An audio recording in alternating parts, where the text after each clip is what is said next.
Alamin ang mga maiinit na isyung pambayan, mga balitang kailangan mong malaman, usapin sa pamahalaan, politika, ekonomiya at kabuhayan. Ito ang mga dapat mong malaman, pakialaman at pag-uusapan dahil kayo ang tinig ng mamamayan dito sa Damdaming Bayan. Live sa DZRH Radio, DZRH TV at DZRH Digital. Kasama sina Lakay, Deo Macalma at Elaine Apit. Araw-araw, Lunes hanggang Biyernes. Damdaming Bayan.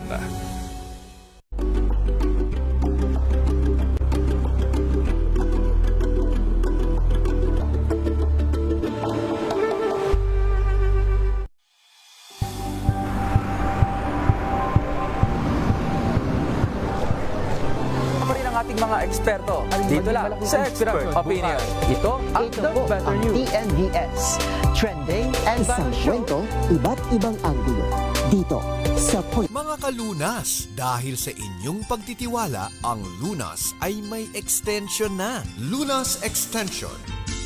Magandang gabi, Luzon, Visayas at Mindanao. Faith Salaver Clamor po ang inyong kasama. Ito po ang programang Lunas Extension. Ngayong Tuesday ng gabi, isang talakay na naman po tungkol sa pangangalaga sa ating kalusugan at para pag-usapan ngayong gabi ang men's health. So kalusugan ng mga kalalakihan ang ating pag-uusapan ngayong gabi. Makakasama po natin urologist and associate professor po sa UERM. Past president din po siya ng Philippine Urological Association and president-elect ng Urological Association of Asia. Kasama natin si Dr. Samuel Erastorza or Doc Sam natin kilala sa ating programang Lunas. Doc Sam, magandang gabi po sa inyo. Magandang gabi, Faith, and magandang gabi sa ating mga televiewers out there. Yes, sa ating mga listeners and televiewers, Doc, Luzon, Visayas at Mindanao.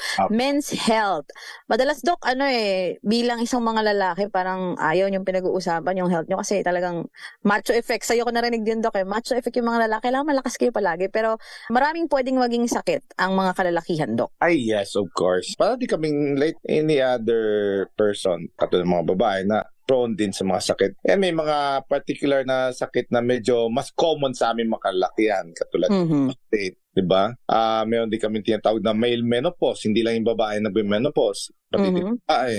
And then, of course, ang medyo particular sa amin, yung prostate. No? Kami lang may prostate at isa yung sa pinaka-common na problema, yung paglaki ng prostate, whether benign or cancerous. So, yun. And then, otherwise, pras-pras na tayo ng babae. Pwede rin kami magkaroon ng bato sa daluyan ng ihi, infection sa daluyan ng ihi, UTI, no? Cancer sa daluyan ng ihi. Doon, medyo halos pras-pras na tayo ng sa babae. So, ayun, Doc, no? Pag sinabing, actually, Doc, number one talaga usually kapag men's health is yung problema sa prostate. Kasi yan yung very common, Doc, no? Nagiging problema ng mga kalalakihan. Kasi tama ba ako, Doc? Merong prostate cancer na tinatawag na isa yan sa mga kinakatakutan ng mga kalalakihan. So, pag prostate cancer ba, Doc, ano ang mga cause ng pagkakaroon po nito? Yes. Una, pag-usapan mo natin na lahat ng lalaki may prostate. Na pagkapanganak pa lang may prostate na ang lalaki. Hindi yung lalaki bigla, Dok, nagka-prostate ako. Hindi. Sa pagkapanganak lang ng lalaki, may prostate na yan, no? Fortunately lang, pag tungtong ng 40, nagsisimulang lumalaki na siya. And ang paglaki niya, pwedeng benign, no? Or pwede rin cancerous. Yung cancerous, yun yung medyo, natin, pinagbabantayan talaga. Kasi katulad ng ibang cancer, pwede talagang ikamatay ng pasyente, no? Pwedeng kumalat at later on, pwede ikamatay ng pasyente. And eto, no? Isa sa pinaka-common na cancer sa mga kalaki, between number 4 and number 5 sa pinaka-common na cancer sa mga kalalakihan. So, talagang medyo major problem dito sa aming kalalakihan. Ang kagandahan lang doon is pwedeng maagapan. No? Just like with any other cancer, pag nakuha mo maaga, pwede siyang maagapan. So, Doc, ano ba ang kailangan i-observe ng isang lalaki? At yun nga yung isa sa nililinaw ni Doc no, bilang isang urologist at president-elect ng Urological Association of Asia na karamihan nga, Doc, yun yung term meron akong prostate, pero ang prostate parte ng katawan, tama ba, Doc, ng isang lalaki na nagkakaroon ng problema. So, Doc, sabi mo nga parang natural na nagkakaroon ng problema ang prostate. Pero wala bang mga trigger, Doc, for them to have this prostate cancer? At narinig natin lagi yung prostate enlargement. Sa ngayon talaga, napag-alaman lang natin base sa siyensya is edad. Habang tumatanda, no, sabi ko, pag tungtong ng 40, whether urologist ka na katulad ko o yung ordinary tao lang, doon talaga mula nang lumaki ang prostate, no? So, isang factor talaga age. Habang tumatanda, tumataas ang risk na paglaki ng prostate, no? Whether benign or cancerous. Next is genetics. Meron tayo lahi-lahi din po talaga. Lahi kayo ng cancer sa prostate, tatay, kapatid, tito, lolo na may cancer sa prostate, mas mataas ang risk mo for cancer. Now, yan ang talaga na pag-alaman ng siyensya. Sigurado na talaga yan, no? Unfortunately, number one, wala kang magagawa sa edad. Talaga lahat tayo tatanda. Two, yung genetics sa ngayon, sa panahon natin, wala pa tayong magagawa about genetics. So, ano ang panglaban lang talaga natin? Early detection and treatment. Now, meron din namang pag-aaral na sabi na maaari, sinasabing maaari, hindi ibig sabihin na pag ginawa mo to, hindi ka na magkakaroon ng paglaki ng prostate or cancer sa prostate. Maaari, no? Hindi pa ganun ka solid yung ebidensya. So, magandang pangangatawan, katulad ko. Pag-inom na maraming tubig, pagkain na more on fruits, vegetables, lalo na yung mataas sa lycopene, katulad ng tomatoes, no, ay maaari makapag-prevent ng prostate cancer. On the other hand, pagkain ng matataba na galing sa animal, no, animal fat, more on karne, kulang sa inom ng tubig, kulang sa pag-exercise, pag hindi magandang katawan, no, medyo tabain, yun naman, no, sinasabi na maaaring maging mas prone to prostate cancer naman.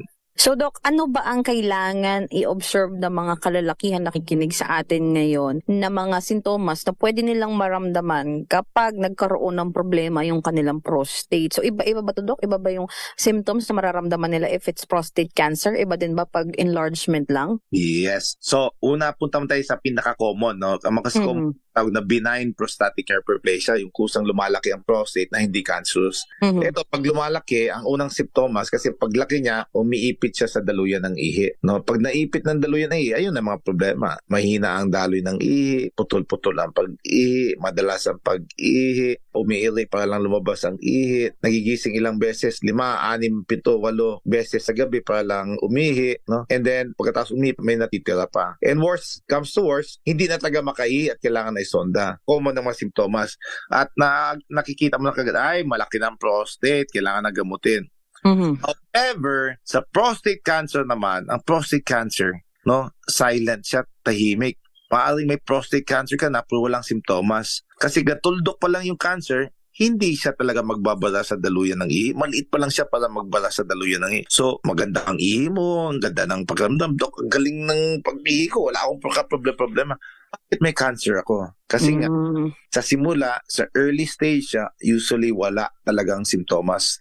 Nagkakasimptomas na lang siya pag malaki na ang cancer, medyo advanced na, umiipit na sa daluyan ng ihi, or kumalat na sa ibang parte ng katawan, or sa buto, kaya nakakaramdam na ng sakit ng mga buto-buto. By that time, medyo late na. Kaya, very, very important talaga. At sinasabi namin, pag tungtong ng 40, meron o walang simptomas sa pag-ihi, no? Kahit sabihin mo pa, nakakabasag pa ng paderang ihi ko, doktor, basta pag tungtong ng 40, magpa-examine na kayo. Kasi maaring maganda ang daloy ng ihi nyo, pero meron na kayong prostate cancer. So, ano yan, matik yan na part ng birthday routine dapat, Dok, no, ng isang lalaki. Talagang mag-check up sila ng prostate. Kasi yun nga yung pinapoint ni Doc Sam, no, na parang late stage na usually, tama, Doc, yung mga sintomas talaga. Pero Doc, alam ko before parang mahirap yung treatment nito. Ngayon ba, Doc, mas may mga possible treatment na for prostate cancer at as well as yung pag-enlarge ng prostate? May mga easier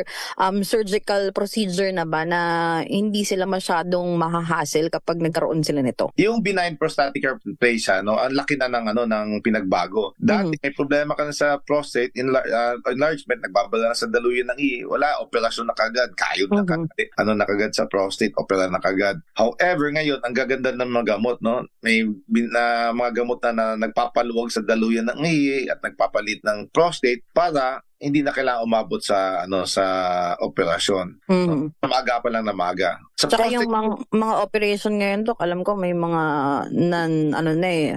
hindi na kailangan yung hinihiwa, tama ba, Dok? Meron na kayong mga robotics na ginagamit. Yung sa benign prostatic hyperplasia, hindi kaso tinatawag na mga minimally invasive, yung sinisilip nila sa loob ng daluyan ng ihi at pinapaluwag yung daluyan ng ihi. Sa prostate cancer naman, ang prostate cancer, no, pag meron ka, most likely kailangan mo na talaga ng mas aggressive na treatment, hindi lang yung gamot-gamot lang. Kasi pag pag may prostate cancer, gusto mo maagapan ka agad, gusto mo matanggal lahat ng cancer para ma-cure talaga. When you say cure, ibig sabihin natanggal mo lahat ng cancer. Now, pag gamot-gamot lang, hindi mo magagawa yan. Kailangan talaga may procedure talaga. Ang ginagawa talaga, pinaka-best would be tanggalin yung buong prostate, no? Tama makulani o hindi pa. Tanggal mo na lahat ng cancer sa loob ng katawan. Pag early stage yun. Ngayon, gaganda ng mga ng mga gamit, meron na kami tinatawag na robotic surgery. Kasi yung prostate kasi napakalit lang na structure, no? Mga 20 gramo lang normal yan. Sabihin natin may prostate cancer ka, umabot ng 40, 50, 40 gramo. Pag ikaw ay 90 kilos, wala pang 5%, 0.5% ng bigat mo yan. So, talagang napakaliit niya. Parang siniguelas lang yan, Faith. Yes. Pero, niya, napakalalim doon sa may sa may pelvic area, no? Doon sa may singit-singit doon sa loob-loob ng So, sa mga buto-buto. Kaya ang hirap niyan. And pag inoperahan yan, yung mano-mano lang, yung dati operasyon lang, yung hiwa sa tiyan, no? Dinudukot namin doon sa loob. Pwedeng maging madugo talaga. Minsan na dinudugo kami ng 1.5 liters, 2 liters, kasi pag nagdugo, grabe talaga. Mahirap kasi isa sa pinakamahirap na operasyon yan. Pero ngayon, may tinatawag na laparoscopic surgery na, meron ng tinatawag na robotic surgery na pinapasok na lang ang teleskopyo sa loob ng tiyan, tapos doon nakikita na namin sa loob na gagawa namin na matanggal ng prostate na talagang precise talaga pagkahimay, no? Halos wala na talagang dugo. No? And dahil doon, di na kailangang magsalin dugo, di na masyadong delikado yung operasyon, mas mabilis na rin ang recovery. Pagkatapos ng operasyon sa umaga, pagkahapon, nakaupo na, kumakain na, kinabukasan, naglalakad na. Di katulad dati. So, yes, nag-improve na talaga. Maswerte tayo sa ngayon, no, na ang dami ng mga modalities, ang dami ng mga teknolohiya na nagpapadali na lang sa operasyon. At hindi lang nagpapadali sa operasyon, but nagbibigay ng magandang resulta. Nung tinatawag namin na cancer-free survival. Ibig sabihin na mabubuhay ang pasyente na wala na talagang cancer. Mataas. Ayan. Yes. And that's good news, Doc, no, sa mga kalalakihan. Oo. And early detection pa rin is the best answer para mas madali yung gawing mga treatment, sabi nga ni Doc, no? So, babalikan ko, Doc, itong ating discussion tungkol sa men's health. Ano ba ang mga sakit na pwedeng magkaroon, especially yung mga kalalakihan na para lang sa kanila yung mga sakit na yun, no? Kasi kagaya ng prostate cancer. So, na-mention ni Doc kanina, pag mga menopause, meron ding term for mga kalalakihan na ang iba, Dok, hindi aware sa mga ganitong klaseng sakit na pwede silang magkaroon. Babalikan po natin itong ating talakayan dito po sa programang Lunas Extension pagkatapos lamang po ng ilang paalala. This time check is brought to you by ACS Manufacturing Corporation, ISO certified, maker of world-class quality Pride detergent. RA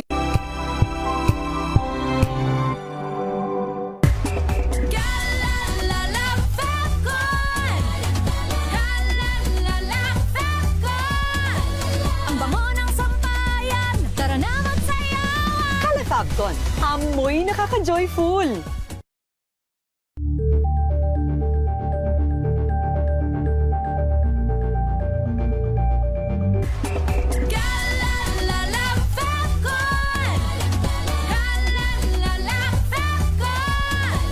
Ang bango ng sampayan, tara na magsayawan! Kala Fabcon, amoy nakaka-joyful!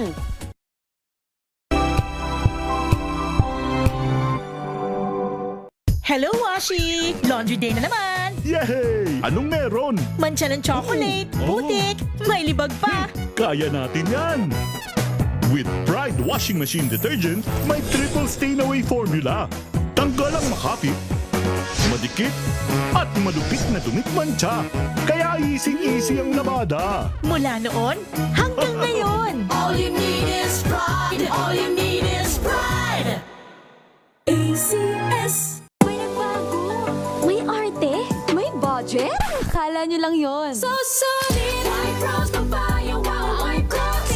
White Rose Papaya, wow! White Rose! White Rose Papaya! May glow up with White Rose Papaya! White Rose Papaya, may puti power times 2 kasi may papaya at niacinamide. May shea butter and tea tree oil pa. Kutis sulit ang glow up. Glow up with White Rose Papaya!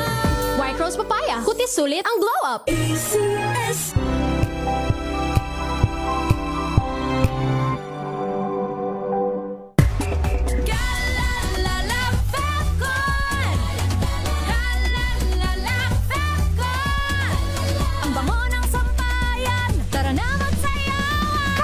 Hilton, amoy nakaka-joyful.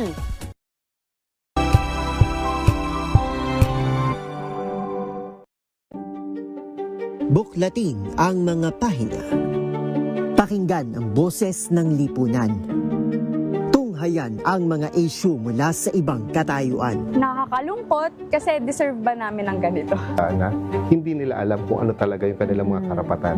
Yung gobyerno, tinulungan nila yung kanilang magsasaka. Pinapatahimik tayong lahat using various laws. Through education, kayang-kaya nating baguhin yung ganitong klaseng pag-iisip. Isang kwento, iba't ibang anggulo. Dito, sa Point of View.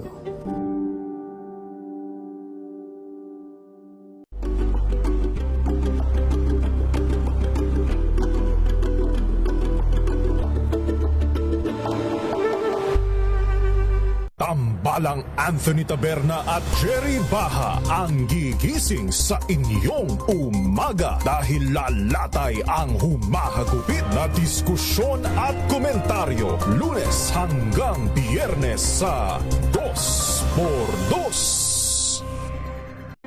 Angel po si Angelo Palmona sa giiwan sa inyo na isang magandang umaga. Maraming salamat. Life goes on! Nine, good morning, Lakay! Good morning, Sister Ann. At good morning! Magandang mainit na umaga. Angel po si Angelo Palmona sa giiwan sa inyo na isang magandang umaga. Maraming salamat. Sa Pilipinas, una sa Pilipino. Ito ay bunsod ng naitalang 17 individual na ang kanilang naaresto. Metro Manila Development Authority o MMDA ang No Contact Apprehension Policy o NCAP sa Metro Manila. Sa ang ilang mga dokumento ay peke. Hindi rin legal ang employment na ipinangako sa kanila. Sa mata ng batas, mananagot ang sangkot at may sala. Dahil sa bawat paglabag, may karampatang parusa. Alamin ang mga pananagutan sa likod ng mga bawal. Dito sa Hoy! Bawal Yan! Tuwing Sabado, alas 11:30 ng umaga. Dito lang sa DZRH TV.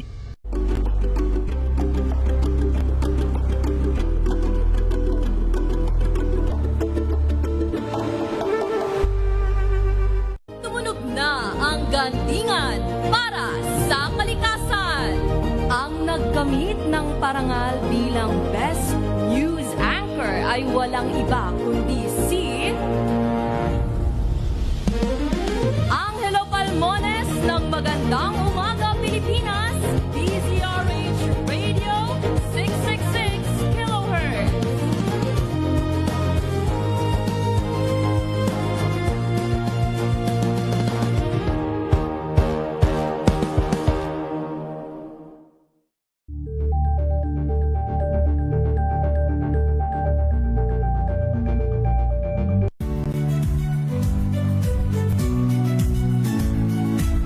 Magandang araw mga kaibigan. Ito po ang inyong balerina ng bayan, si Lisa Makuha Elizalde na nag-aanyaya sa inyong samahan kami at ang aming mga espesyal na panauhin para sa kalahating oras ng masayang kwentuhan sa aming programang Art to Art, kung saan ang usapang sining at kultura ay para sa lahat. Huwag kaliligtaan, tuwing linggo, alas 3:30 ng hapon, dito lamang sa DZRH Radio, DZRH TV, at via online streaming.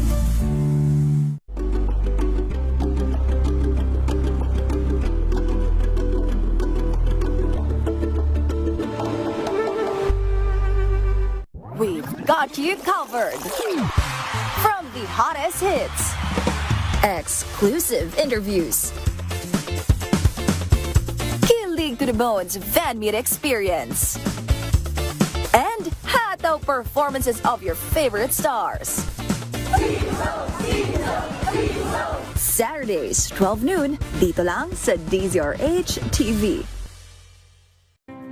Better news. Una sa Pilipinas, una sa Pilipinas. NBS, trending and viral show. Nakahandang sa ating balitan mga kaibigan sa Rapido Hataw Public Service Hour. Siyempre pa, una sa Pilipinas. Una Yan ang kabuhanan din pala tuntunan ng break time.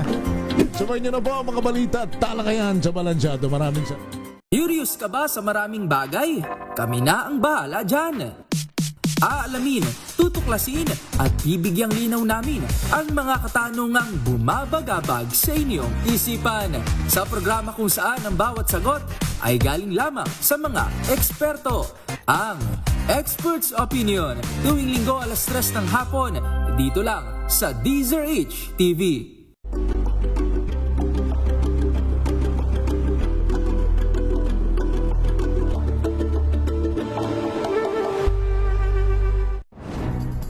Good vibes ang hanap mo? Dito ka na sa sigurado! Mula sa mga istoryang nagbibigay ng inspirasyon hanggang sa mga kwentong may dalang solusyon. Mga balitang pampagaan ang pakiramdam at pampaganda ng araw. Hindi lang basta good news, kundi the better news. Mula Lunes hanggang Biyernes, 1:00 ng tanghali sa DZRH TV.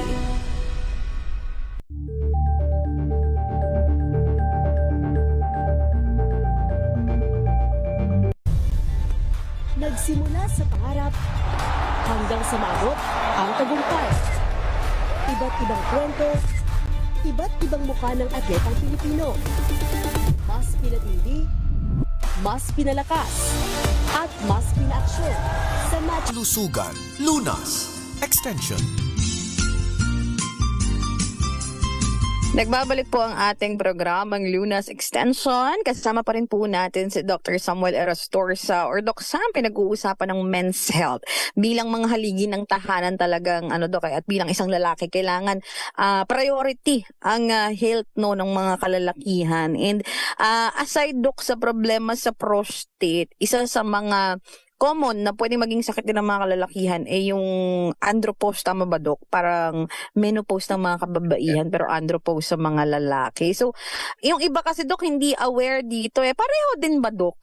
Yung mga sintomas na pwede nilang maramdaman sa nararamdaman ng mga babae na nagme-menopause. Yes, no. Though hindi kasing common sa mga kababaihan na may time clock talaga, may time bomb talaga na pag certain age, kahit gusto mo hindi, talagang magme-menopause no? Darating ka doon.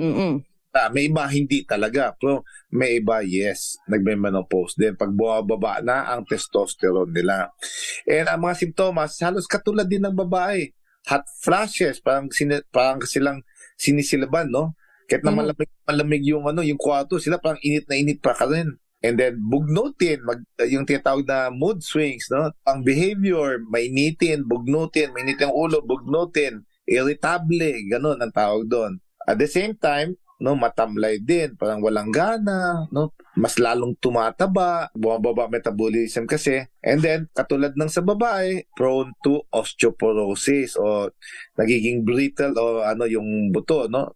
Osteoporosis, heart problems, mas prone na sa mga sakit sa puso. Yun. And then sa lalaki, of course, katulad sa babae, yung nawawala na ng gana sa sexual activity, ganun din, nagagawala ng gana sa sex. At yung ayaw ng mga lalaki, erectile dysfunction. No? Hindi na tumatayo si Manoy, wala nang flag ceremony. Ayan, so kung ganun ang mga nararamdaman nyo, baka meron na kayong andropause. So, may mga treatment din ba, Dok, para malesen yung mga ganito? Kasi, syempre, gusto ng mga lalaki, may gana pa rin sila sa sex, diba, Dok? May gana pa rin sila sa buhay. At maiwasan yung pagiging bugnutin. Or, naturally, you need to live with it as a man also. Yes. Well, nag-a-adjust din. Pero siyempre, ang nahihirapan din yung mga tao na sa paligid, hindi lang naman yung pasyente. No? Yes. Bugnot. Kaya minsan sabi niya, napaka-grumpy. Kasi tawag na grumpy old men. No? Dahil sa andropause. Oo, no? Isa sa mga dahilan yon. And then, yes, pwede namang yon. Importante muna is determine muna kung talaga may andropause. Chine-check namin yung testosterone level sa dugo yun, no? Blood test yun. Chine-check namin kung mababa ba talaga. And then, pag mababa talaga, then chine-check namin, ito ba may posibilidad ng cancer o high risk ba siya for prostate cancer? Kasi importante na wala siyang cancer or hindi siya high risk for prostate cancer. Kasi pag nagbibigay kami ng testosterone, no, maaring gumabi ang prostate cancer niya, no, or maging mas lalo siya magkakaroon ng prostate cancer. So, check namin yan. Yun din, katulad sa babae, bumababa ang estrogen nila, no? Pag nagme-menopause, ngayon pag binigyan sila ng estrogen, yun parang bumabalik ang pagkabata. Ganon din sa mga kalalakihan. So bumababa ang testosterone, ang sagot din yun, bibigyan sila ng testosterone din, whether inumin or ang mas best, yung tinatawag na injections. So yun yung mga pwedeng gawin. At kasi Dok, isa pa sa mga concern ng mga kalalakihan or pwedeng bang maging part ng andropause yung erectile dysfunction? Kasi ito talaga yung palagi ding question dito, Dok. Ano bang cause nito? Ano bang pwedeng gawin kung sakaling may ganito silang problema? Yes, kaya sa mga may edad na at may erectile dysfunction, isa yan sa mga titingnan namin, yung testosterone level. Baka mamaya kasi nag-andropause na pala siya. Pero Dok, merong nag-erectile dysfunction na younger. So, ano ba ang pwedeng maging rason, Dok, or cause ng mga ganitong klaseng sakit? Isa ito, Dok, tama ba sa magiging concern when it comes to men's health? Yes, well, ang erectile dysfunction, ang dami kasing dahilan yan, no? Ang number one cause talaga niyan would be diabetes, hypertension, sakit sa puso. At ang dahilan niyan kasi lahat itong mga sakit na to naapektuhan ang mga ugat, di ba? Diabetes, pwede kang mabulag, masira ang kidneys. So ganun din, naapektuhan din yung ugat papunta sa ari ng lalaki. And alam naman natin na walang buto ang ari ng lalaki, ang nagpapatigas po niyan ay daloy ng dugo. So, pag yung mga sakit-sakit na sumisira sa mga ugat-ugat, no, maaring magdulot ng erectile dysfunction kasi humihina na ngayon ang daloy ng dugo doon sa ari nila. So, ang dami yan. Kaya check namin lagi yan. Then, katulad ng kanina, kasama din yung andropause din. Pag sa mga medyo maedad na, no? Kasi habang tumatanda, tumataas din yung diabetes, hypertension. Sa mga bata, kapag wala sila mga diabetes, walang sakit sa puso, walang hypertension, no? Ang common na dahilan ay stress. Sobrang pagod, no? Lalo naman yung mga talagang padre pamilya na kayod buong araw, no? Pag napapagod nila sila, no? Pagod ng katawan.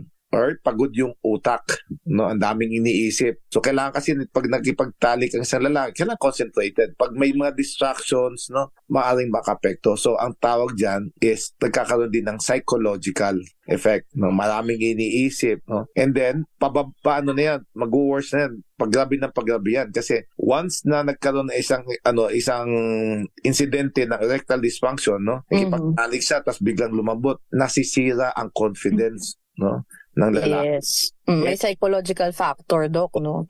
So, sa next na makipagtalik niya, no, depende. Bawat isa, depende kung paano niya ma-handle. Iba, parang okay lang. May iba, matuhan na. Iisipin niya kasi, una, napapahiya siya. Two, natatakot siya. So, yan, pag nakipagtalik na siya, maaring isipin, baka hindi naman tatayo.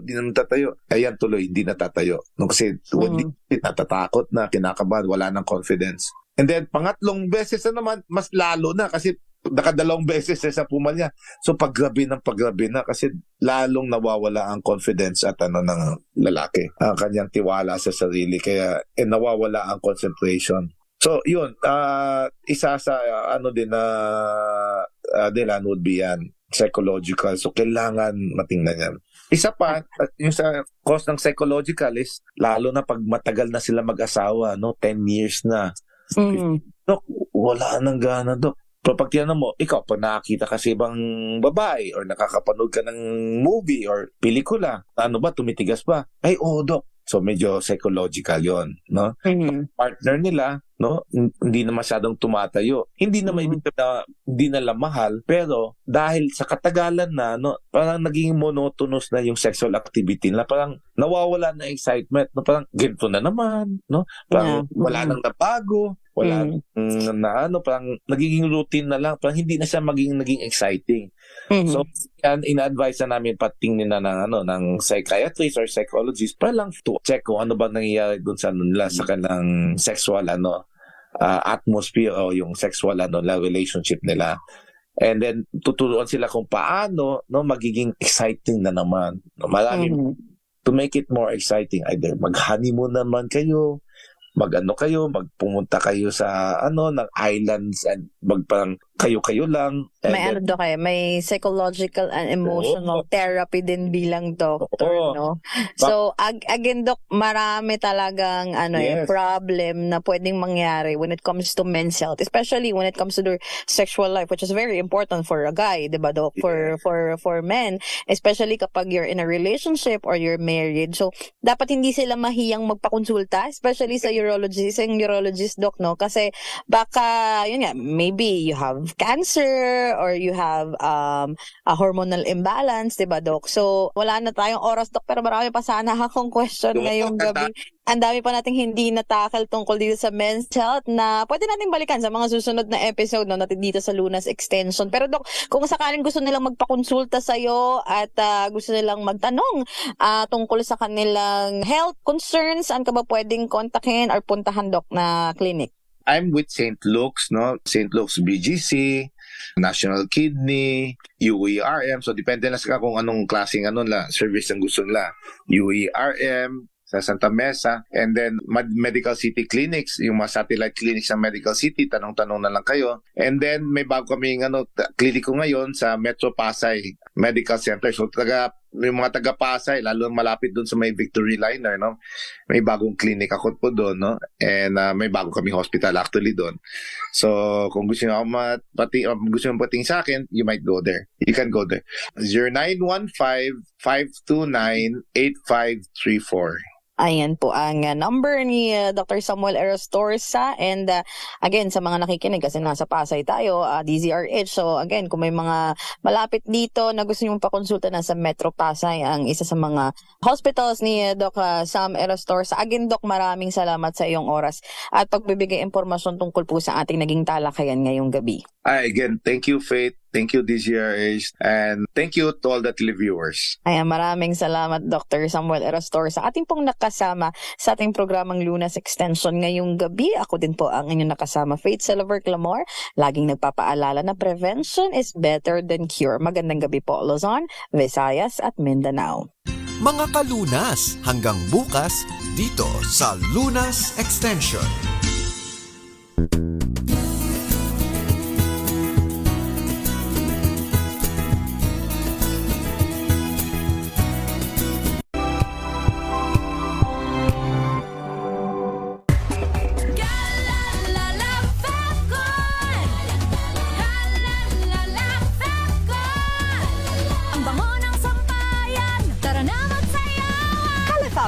Amoy nakaka-joyful!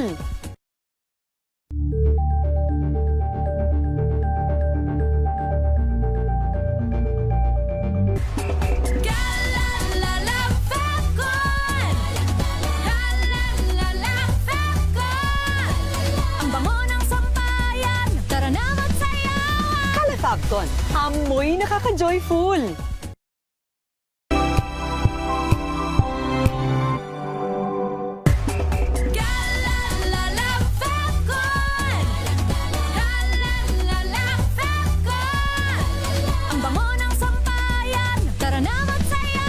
Calefacton, amoy nakaka-joyful!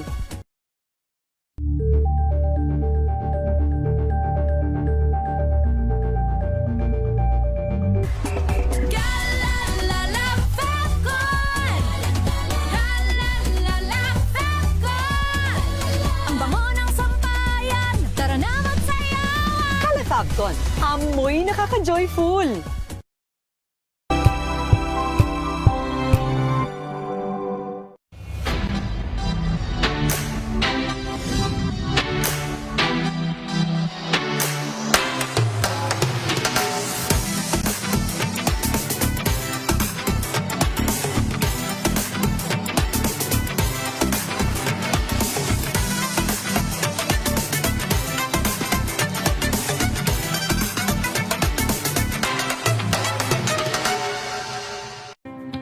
Samahan niyo po ako hanggang 7:30 ng gabi. DZRH Usapang Liga. Magandang gabi Pilipinas, Metro and Mega Manila, Lunas Extension sa DZRH at RH2.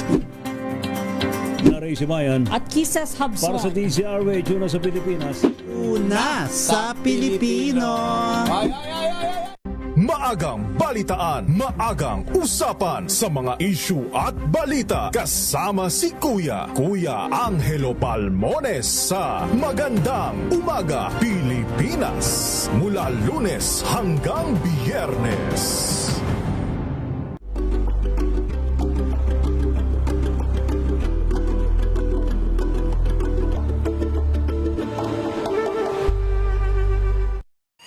Mga balitang gigising sa inyong umaga. Mga balitang kailangan mong malaman. Mapapakinggan sa ACS Balita sa 2x2.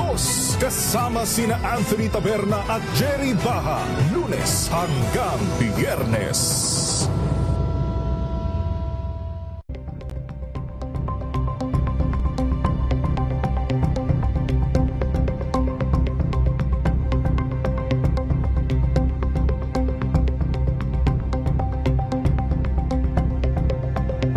Alamin ang mga maiinit na isyung pambayan, mga balitang kailangan mong malaman, usapin sa pamahalaan, politika, ekonomiya at kabuhayan. Ito ang mga dapat mong malaman, pakialaman at pag-uusapan dahil kayo ang tinig ng mamamayan dito sa Damdaming Bayan. Live sa DZRH Radio, DZRH TV at DZRH Digital. Kasama sina Lakay, Deo Macalma at Elaine Apit. Araw-araw, Lunes hanggang Biyernes. Damdaming Bayan.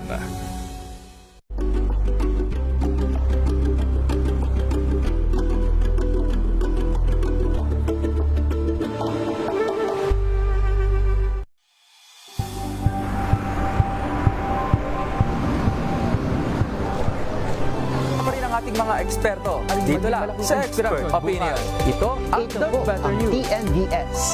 Trending and Isang kwento, iba't ibang anggulo. Dito sa Point. Bawat pananagutan ating tatalakayin dito sa Hoy. Bawal yan. Pilipino, dito lang sa Music, Matchable Entertainment and Lifestyle. Ito ang MBC TV.